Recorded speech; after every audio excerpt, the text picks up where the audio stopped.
दुनिया के सबसे बड़े फेस्टिवल्स में से एक। इस एक ही दिन में चॉकलेट्स, फ्लावर्स और कार्ड्स की वजह से पूरी दुनिया में बिलियंस ऑफ डॉलर्स का बिजनेस होता है। लेकिन अब इस दिन को मनाना चाहिए नहीं मनाना चाहिए, ये तो बहुत बड़ी डिबेट है। लेकिन क्वेश्चन ये कि ये दिन वैलेंटाइंस डे आखिर आया कहां से, और मोस्ट इंपॉर्टेंटली ये सारा पैसा बिलियंस ऑफ डॉलर्स किसकी जेब में जाता है। लेकिन क्रिश्चियन कहानियों में कहा जाता है कि सेंट वैलेंटाइन अपनी जान की परवाह किए बगैर रोमन बादशाह से छुप छुप कर यंग लोगों की शादियां कराने लगा, जिसके बाद क्रिश्चियन स्कॉलर्स ने मिलकर पुराने बेहयाई के फेस्टिवल को खत्म कर दिया और पूरी एम्पायर में लोग 14 फरवरी को शादियों को सेलिब्रेट करने वाला वैलेंटाइंस डे मनाने लगे। लेकिन 1000 साल के बाद लंदन के एक आदमी ने वैलेंटाइन डे को पूरी दुनिया में मशहूर कर दिया, और इस आदमी का नाम था William Shakespeare. William Shakespeare, one of the greatest authors of all time. Hello दोस्तों, नमस्ते, सत श्री अकाल, आदाब। तो स्वागत है आप सबका फिर से मेरे एक नए वीडियो में। दोस्तों, आज की इस वीडियो में हम ये जानेंगे कि क्या है वैलेंटाइंस डे, कहां से आया, कब शुरू हुआ और ये कहां जाकर रुकेगा। अगर आप ये सब कुछ जानने में इंटरेस्टेड हैं तो प्लीज वीडियो को पूरा जरूर देखिएगा। तो चलिए बिना देरी किए जल्दी से वीडियो को शुरू करते हैं। आज से 2000 साल पहले पूरी दुनिया में सिर्फ एक ही सुपर पावर थी, द ग्रेट रोमन एम्पायर। और जैसे ही एम्पायर अपनी ताकत की पीक तक पहुंची, एग्जैक्ट उसी टाइम अल्लाह ने इसी एम्पायर के अंदर अपना एक माइटी पैगंबर भेजा, ईसा अलैहिस्सलाम। ईसा अलैहिस्सलाम बाकी सारे पैगंबरों से बहुत डिफरेंट थे, क्योंकि एक तो वो बहुत बड़े मिरेकल से पैदा हुए थे, और जैसे ही वो बड़े हुए अल्लाह ने उन्हें अपनी तरफ से एक बहुत ही यूनिक पावर दी, जिससे वो किसी भी बीमार इंसान को सिर्फ एक हाथ के टच से बिल्कुल ठीक कर देते थे। और आगे जाकर ईसा अलैहिस्सलाम इसी पावर को यूज करके फलस्तीन के गरीब लोगों की मदद करने लगे, जिससे वो बहुत ही छोटी एज में फलस्तीन के सबसे फेमस आदमी बन गए। जिसके बाद वो जहां भी जाते थे हजारों लोगों का क्राउड उन्हें देखने के लिए जमा हो जाता था। लेकिन ईसा अलैहिस्सलाम को अपने इस फेम की कोई परवाह नहीं थी। मतलब जब भी लोग उन्हें देखने के लिए जमा होते थे, ईसा अलैहिस्सलाम उन सब के सामने ऐसी बातें करते थे जो इससे पहले किसी में करने की हिम्मत नहीं हुई थी। मतलब ईसा अलैहिस्सलाम उस जमाने के यहूदी स्कॉलर्स को एक्सपोज करने लगे। ईसा अलैहिस्सलाम की इन बातों से लोग तो उनसे बहुत इंस्पायर होते थे, लेकिन इन्हीं बातों की वजह से उस जमाने के यहूदी स्कॉलर्स ईसा अलैहिस्सलाम के सबसे बड़े दुश्मन बने।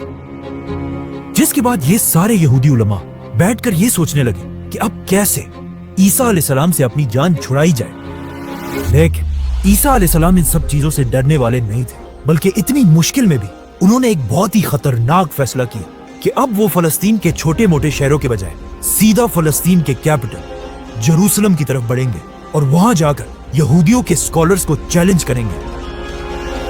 ईसा अलैहिस्सलाम सीधा जेरूसलम की तरफ बढ़े, एंड ऑफ कोर्स उन्हें देखने के लिए वहां हजारों लोग जमा हुए। और इसी तरह हजारों लोगों के क्राउड के साथ ईसा अलैहिस्सलाम जेरूसलम में एंटर होकर सीधा बैतुल मक़दस की तरफ गए। जैसे ईसा अलैहिस्सलाम बैतुल मक़दस में एंटर हुए, वो ये देखकर हैरान रह गए कि वहां के यहूदी स्कॉलर्स ने बैतुल मक़दस को एक इबादत की जगह के बजाय ऑलमोस्ट एक बैंक बना दिया है, और वहां सिर्फ गरीबों से चंदा जमा करने वाले और करेंसी एक्सचेंज करने वालों को बिठाया हुआ है। ईसा अलैहिस्सलाम ने जब ये सब देखा, उन्हें बहुत गुस्सा आया और फौरन उन्होंने वहां पड़े सारे टेबल्स को गिराने का हुक्म दिया और बैतुल मक़दस से सारे बैंकर्स को वहां से भगा दिया। जब यहूदी स्कॉलर्स ने ये सब अपनी आंखों से देखा तो उन्हें समझ आ गई कि अब हम इसे और बर्दाश्त नहीं कर सकते। तो अब ये यहूदी सुपर पावर रोमन एम्पायर के साथ मिलकर ईसा अलैहिस्सलाम को कत्ल करने की साजिश करने लगे।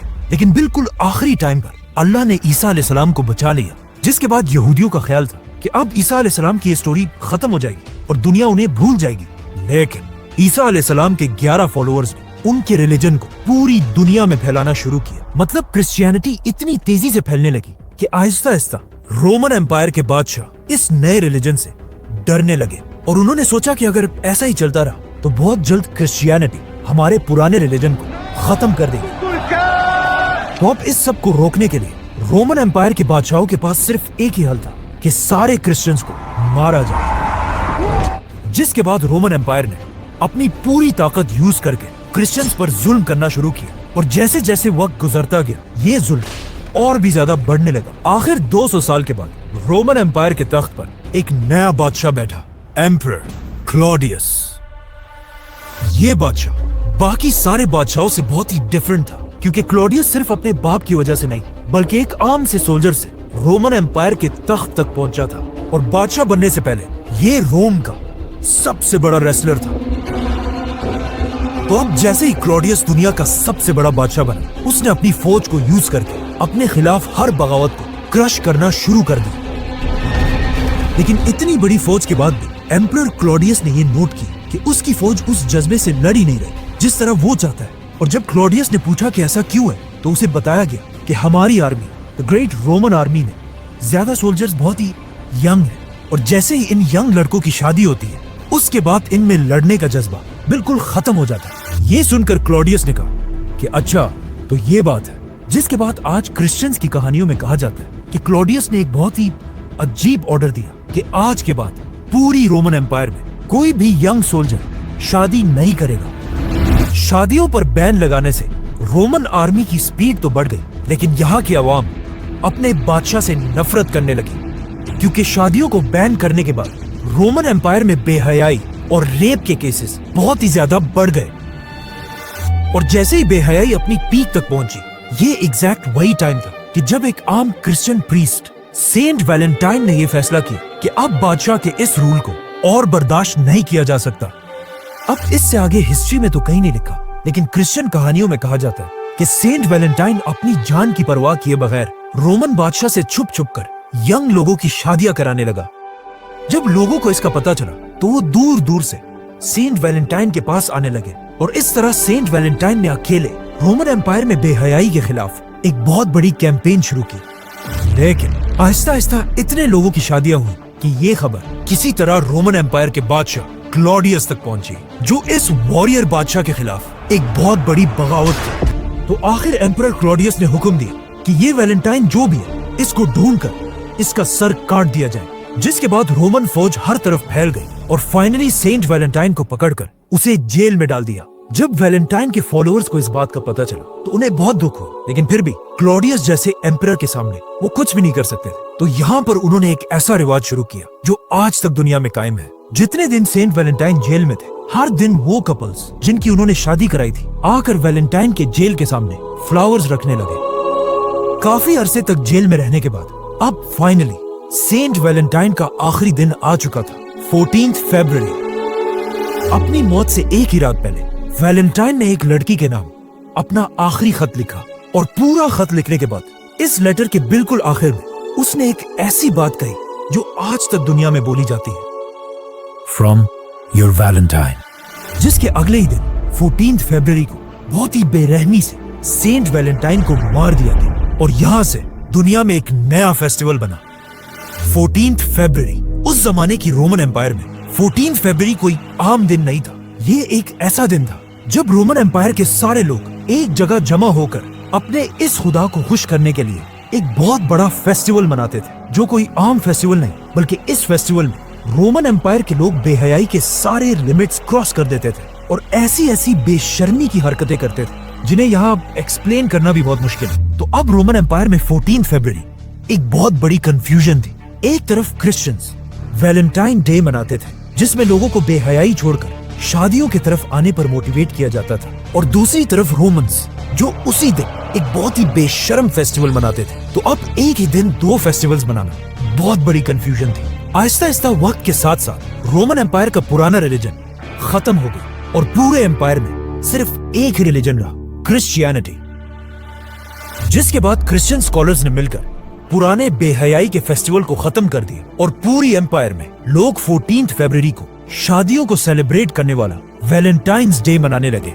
आने वाले 1000 साल तक वैलेंटाइन बस एक छोटा सा फेस्टिवल था जिसे सिर्फ यूरोप के ही कुछ लोग जानते थे, लेकिन 1000 साल के बाद लंदन के एक आदमी ने वैलेंटाइन डे को पूरी दुनिया में मशहूर कर दिया, और इस आदमी का नाम था William Shakespeare. William Shakespeare, one of the greatest authors of all time. जिसे आज दुनिया का सबसे बड़ा राइटर और आर्टिस्ट माना जाता है। जब शेक्सपियर वैलेंटाइन डे को अपनी स्टोरीज में यूज करने लगा, इसके बाद पूरी दुनिया इस दिन के बारे में जानने लगी, जिसके बाद हिस्ट्री के बड़े बड़े नाम वैलेंटाइंस डे को सेलिब्रेट करने लगे, जैसे कि नेपोलियन, क्वीन विक्टोरिया और Winston Churchill. We shall never surrender!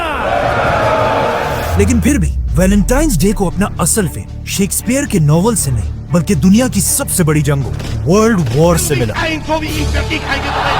जिसमें करोड़ों लोग अपने फैमिलीज को छोड़कर जंग की तरफ जाने लगे, जो एक बहुत ही मुश्किल काम था, क्योंकि लाखों बाप अपने बच्चों से, हस्बैंड्स अपनी वाइफ से और बेटे अपनी माओ से जुदा हो गए। अब लोगों के इन सारे इमोशंस को अमेरिका का एक छोटा सा बिजनेसमैन बहुत गौर से देख रहा था, जिसकी एक छोटी सी प्रिंटिंग की दुकान थी, हॉलमार्क। और इसी दुकान से उसने दोबारा वैलेंटाइन डे के कॉन्सेप्ट को जिंदा करना शुरू किया और वैलेंटाइंस डे के लाखों कार्ड्स प्रिंट करके उन्हें अमेरिका के हर घर तक पहुंचाया।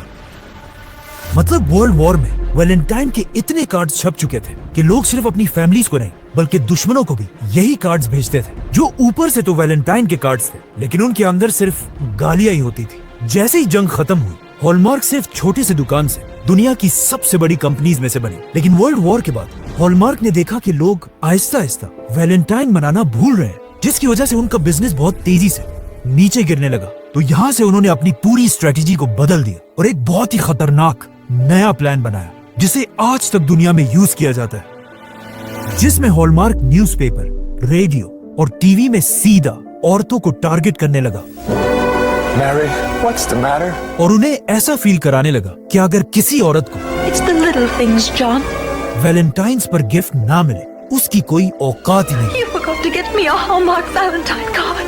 And it worked. And only a Hallmark card. लोग एक बार फिर पहले से भी ज्यादा वैलेंटाइंस को सेलिब्रेट करने लगे और हॉलमार्क दोबारा पैसा बनाने लगा। ये देखकर बाकी कंपनीज ने भी पैसा बनाने के लिए हॉलमार्क को फॉलो किया। फॉर एग्जाम्पल कैडबरी, जिसने पहली बार हार्ट शेप चॉकलेट्स बनाए और ऐसी कैंपेन चलाई कि अब वैलेंटाइंस पर कार्ड के साथ साथ चॉकलेट्स देना भी लाजमी है। जिसके बाद गोल्ड, डायमंड और फ्लावर कंपनीज भी वैलेंटाइंस डे को यूज करने लगे और आज भी उसी स्ट्रेटेजी को सबसे ज्यादा सोशल मीडिया कंपनीज यूज करती हैं, जिससे वैलेंटाइन एक बहुत बड़ा फेस्टिवल तो बन चुका है। लेकिन ये बड़ी बड़ी कंपनीज वैलेंटाइंस के दिन लोगों पर इतना प्रेशर क्रिएट करती हैं कि कुछ लोग इसे बर्दाश्त ही नहीं कर पाते। Valentine's Day tragedy, the profile of an accused school shooter. इसीलिए वैलेंटाइंस का दिन दुनिया में डिप्रेशन में भी सबसे आगे है। From when gunfire broke out on Valentine's Day. और दुनिया भर में बहुत सारे लोग इसी दिन के डिप्रेशन की वजह से खुद ही अपनी जान ले लेते हैं। आज वैलेंटाइंस डे को पूरी दुनिया मनाती है, लेकिन कुछ कल्चर्स इसे बुरा भी समझते हैं, जैसे कि मुसलमान, कुछ हिंदू और even Christians. I'm Pastor Robert. Jesus hates Valentine's Day. क्योंकि आज रिलीजियस लोगों का ये मानना है कि इन बड़ी बड़ी कंपनीज ने सेंट वैलेंटाइन के असली मिशन को भुलाकर सिर्फ अपने प्रॉफिट के लिए इसे दोबारा रोमन एम्पायर का वही बेहयाई वाला फेस्टिवल बना दिया। और लोग बिल्कुल भूल चुके हैं कि इस दिन का असल मकसद लोगों को बेहयाई से निकालकर शादियों की तरफ लाना था। इन शॉर्ट, अगर आज कोई वैलेंटाइन मना रहा है, उसे ये जानना चाहिए कि वो किसी मोहब्बत की वजह से नहीं, बल्कि बड़ी बड़ी कंपनीज उसे अपनी उंगलियों पे नचा रहे हैं। दोस्तों, अगर आपको वीडियो समझ में आई हो, पसंद आई हो, अच्छी लगी हो, तो ही वीडियो को लाइक और चैनल को सब्सक्राइब करिएगा। अब मैं मिलता हूं इस तरह की एक और मसालेदार, मजेदार वीडियो के साथ। तब तक के लिए आप अपना ख्याल रखें।